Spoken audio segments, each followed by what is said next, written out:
అసలు నందీశ్వరుడి దగ్గరికి వెళ్ళి ప్రార్థన చెయ్యకుండా శివలింగం వంక దర్శనం చెయ్యకూడదు.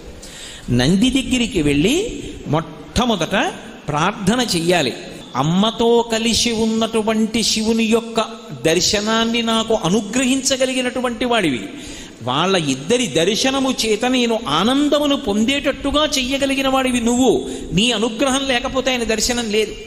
నేను మహాదేవుని యొక్క సేవ చెయ్యాలనుకుంటున్నాను, ఆయన ఎదురుగుండా నిలబడాలనుకుంటున్నాను, నమస్కరించాలనుకుంటున్నాను. కాబట్టి మీరు అనుమతిస్తే అప్పుడు నేను లోపలికి వెడతాను అని చెప్తారు. అసలు నందీశ్వరుని యొక్క అనుమతి లేకుండా శివాలయంలో శివదర్శనం చేశారనుకోండి, దాన్ని శంకరుడు అంగీకరించాడు.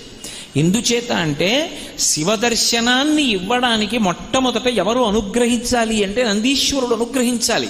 ఎక్కడి నుంచి వచ్చింది నందికా శక్తి శివ పరివారంలో?